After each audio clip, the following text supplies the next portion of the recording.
नमस्कार साथियों, मैं हूं आपका अपना मकबूल और आप देख रहे हैं सदाए न्यूज़ वाराणसी। इस समय हम वाराणसी के कांग्रेस व्यापार प्रकोष्ठ से सतीश कसेरा जी हैं। बात करेंगे चुनावी तैयारियां किस तरह से हो रही है, किस तरह से इंडिया गठबंधन तैयारी कर रही है। जी, मेरा नाम डॉक्टर सतीश कुमार कसेरा है। मैं उत्तर प्रदेश कांग्रेस कमेटी व्यापार प्रकोष्ठ का प्रदेश महासचिव हूँ। 2024 के चुनाव पर आज चर्चा हो रही है। 2024 का लोकसभा का जो चुनाव है, इंडिया गठबंधन के प्रत्याशी माननीय अजय राय हैं और उनके नामिनेशन 10 तारीख को राजनारायण पार्क से चल रहा है, होना है। आज हम लोग इसी दौरान यहाँ भारतेंदु उद्यान में आए हैं, जहां अभी तत्काल मुझे पता चला है कि यहाँ 10 रुपया लोगों को घूमने का टिकट इस नगर निगम, इस उत्तर प्रदेश की सरकार ने लगा लिया है। जबकि यहाँ पर लोग घूमने आते थे, मॉर्निंग वॉक करते थे, लोग टहलते थे, औरतें, महिलाएं, बच्चे, और हनुमान जी का, मनसापुरन हनुमान जी का यहाँ मंदिर भी है, यहाँ लोग दर्शन करते थे। मैं ये कहना चाहता हूँ कि ये सरकार गरीबों को परेशान करने वाली सरकार है। आप देख रहे हैं कि जो है चुनाव का ये माहौल है, और आज सोने का भाव आप देख रहे हैं कि कितना हो गया। आज सोना 50 लाख रुपया किलो सोने का दाम बढ़ गया। मैं बताना चाहता हूं कि गरीब लड़कियों का शादी कैसे होगा, ये सरकार को समझ में नहीं आ रही है। झूठ बोलने वाली ये सरकार रात दिन झूठ बोलती है, जुमला बोलती है। उसने पहली बार कहा कि हम 100 दिन में महंगाई को कम करेंगे, लोग पाल लाएंगे। न वो लोग पाल लाए, न 100 दिन में महंगाई कम हुआ। उन्होंने कहा कि काला धन विदेशों से आएगा, और काला धन जो विदेशों से आएगा तो सभी लोगों को 15-15 लाख रुपया मिलेगा, मगर किसी को 15 लाख आज तक मिला नहीं। अब तो काला धन वहाँ इनके 10 साल में दुगुना से भी ज्यादा हो गया। इतना हो गया कि अगर वो काला धन ले आके दें तो एक आदमी को 25-33 लाख रुपया मिल जाए, मगर नहीं, वो ऐसा नहीं कर रहे हैं। मैं आपसे ये कहना चाहता हूँ कि इस सरकार के बहकावे में मत आए। ये हिंदू मुसलमान कर रहे हैं, पाकिस्तान भारत कर रहे हैं, लोगों से लड़ाई झगड़ा कराना चाह रहे हैं, लोगों को बरगलाना चाह रहे हैं, धर्म के नाम पर लोगों को लड़ाना चाह रहे हैं। आपको ये सोचना होगा। एक सवाल बनता है कि 56 इंच का सीना मोदी जी कह रहे हैं। 10 साल यहाँ रहे हैं प्रधानमंत्री, वो कह रहे हैं, जब आते हैं तो कहते हैं कि माँ गंगा ने बुलाया है। तो माँ गंगा का लाल कौन है, अजय राय की मोदी जी? देखिए, माँ गंगा का उन्होंने कहा कि मुझे माँ गंगा ने बुलाया है, मगर माँ गंगा के लिए उन्होंने कहा कुछ किया नहीं। काशी के लाल अजय राय जी हैं और माँ गंगा के भी लाल अजय राय जी हैं। इन्होंने 10 साल में माँ गंगा के पास एक बार भी आने का काम नहीं किया।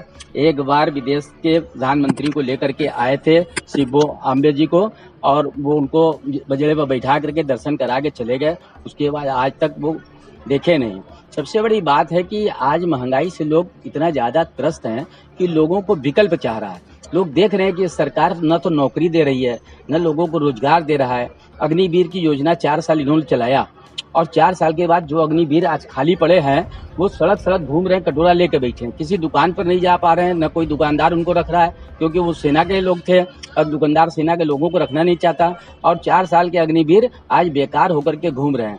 आज माननीय अजय राय जी का सप्त सागर में बैठक चल रहा है, मीटिंग चल रहा है, सभा चल रहा है। हम लोगों ने काफी संख्या में वहाँ देखा कि सारे लोग, मुस्लिम भाई भी मौजूद हैं, और सारे लोगों ने पूर्ण समर्थन अजय राय जी को देना तय कर लिया है।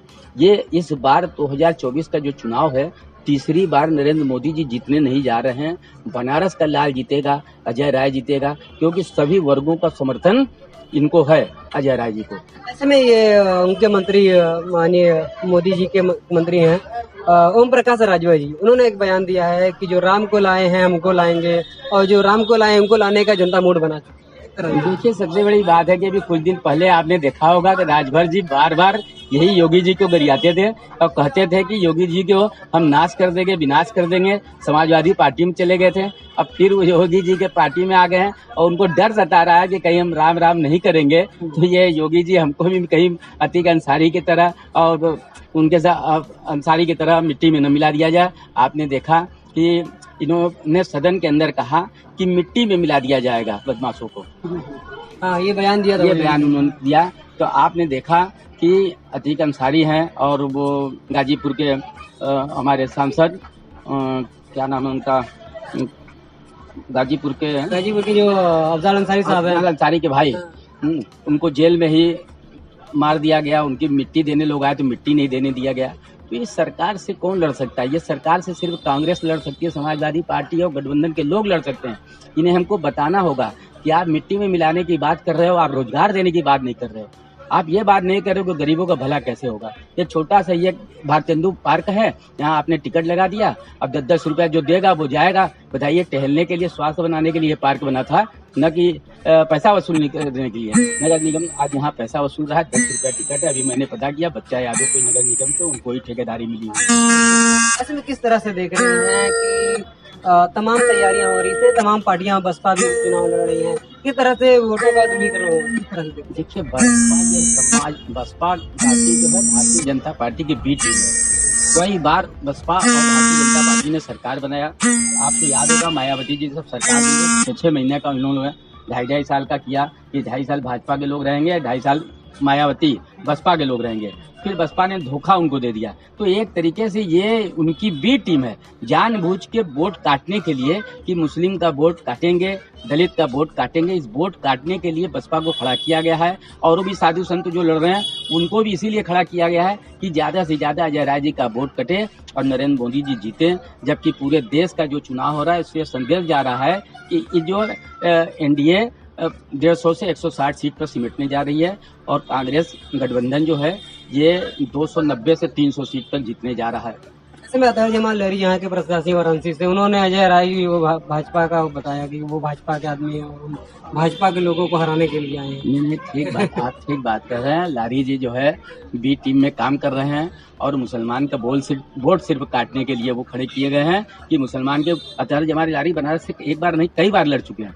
आपने देखा हर बार उनकी क्या स्थिति हुई। इस बार भी सोच रहे कि मुसलमानों को 10-5 हजार वोट काट लेंगे, इसीलिए खड़े हैं। अतहर जमाल लारी का समाज पर, मुस्लिम समाज पर कोई असर इस समय नहीं है। मुस्लिम समाज के लोग, हिंदू लोग, यादव लोग और सारे व्यापारी इस समय माननीय अजय राय जी के साथ है, क्योंकि अजय राय जी लोगों के दुख दर्द पर खड़े होते हैं। जब इसी मैदान पर लाल निशान लग गया था तो सबसे पहले अजय राय जी आकर के आंदोलन किए थे और लाल निशान को हटवाने का काम किए थे, मुसलमानों के साथ खड़े थे। ऐसे में एक चीज और देखते हैं कि जिस एक दौर था कोरोना काल का, हम थोड़ा सा पीछे जाते हैं। कोरोना काल में लोगों को वैक्सीन लगी थी। आज सोशल मीडिया पर वो तमाम चीजें चल रही हैं कि उन वैक्सीन से हार्ट और खून के तकलीफ जैसी बीमारियां हो रही है। देखिए, कोरोना काल एक आफत था, लोगों ने विश्वास करके वैक्सीन लगवा लिया। आज वैक्सीन का रिजल्ट है कि लोगों को हार्ट अटैक हो रहा है, लोग मर जा रहे हैं, खून का थक्का जम जा रहा है। लोगों को इंजेक्शन जो लगाया गया है उस इंजेक्शन का असर यह है कि लोग सीधे हार्ट अटैक हो रहा है। अभी कानपुर में एक दिन में 28 आदमी मर गए ये हार्ट अटैक से। ये कोरोना का है और कोरोना का जिसने दवा बनाया उसने कोर्ट में लिख करके दिया कि इससे खून के थक्का जम सकते हैं, हार्ट अटैक हो सकता है।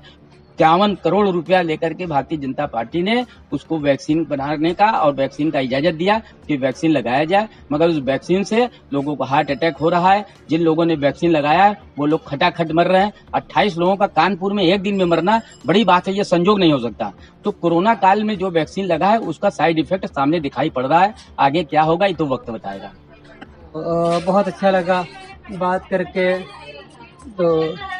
तो कहीं ना कहीं जो समस्याएं थी और जिस तरह तैयारी है, अभी आपने देखा कि सतीश जी ने बताया।